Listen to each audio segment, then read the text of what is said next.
to mix plaster.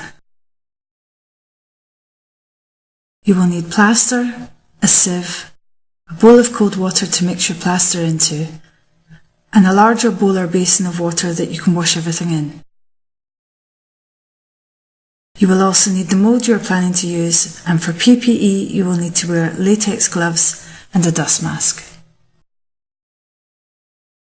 Plaster manufacturers recommend mixing plaster by weight. However, it's common practice to estimate the quantities and do it by eye.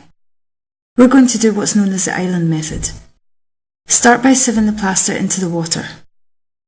Using a sieve not only stops any lumps getting into your mix, but it helps the plaster dust to become uniformly wet.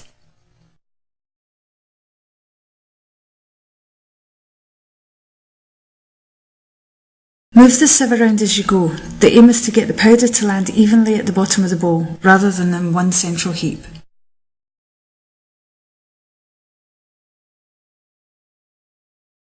Continue sieving until little islands form on the surface. If they disappear instantly, add a little more plaster.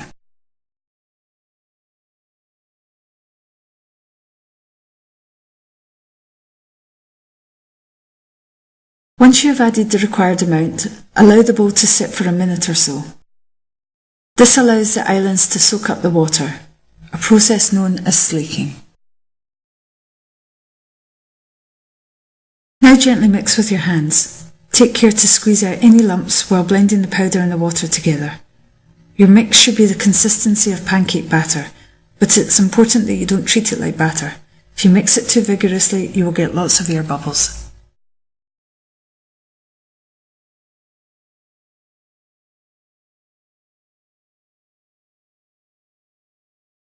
Once you've finished mixing, you will notice some bubbles on the surface. Take a batten or utensil and tap the side of the bowl.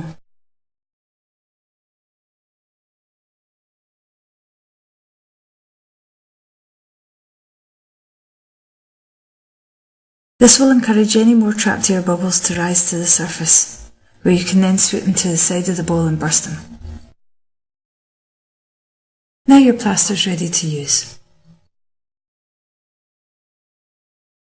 How to dispose of unused plaster. Disposing of wet running plaster can be tricky. Because plaster sets as a chemical process, it can't be rehydrated or diluted, so you mustn't put it down the sink. It will set inside your pipes and clog up your drains. The easiest way to deal with it is to let your plaster thicken until it resembles polyfiller.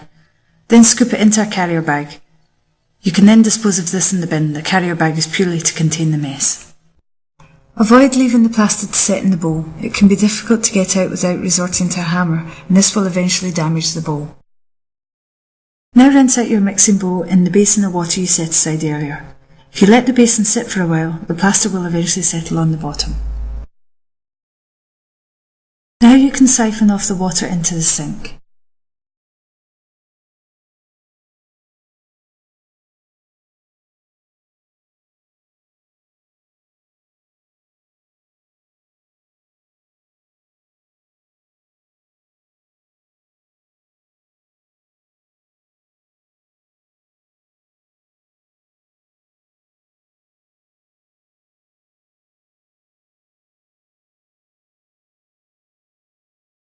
Use an empty bottle or something similar to contain the plaster residue in.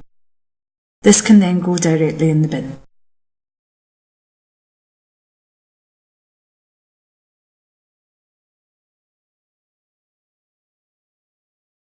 And that's you done.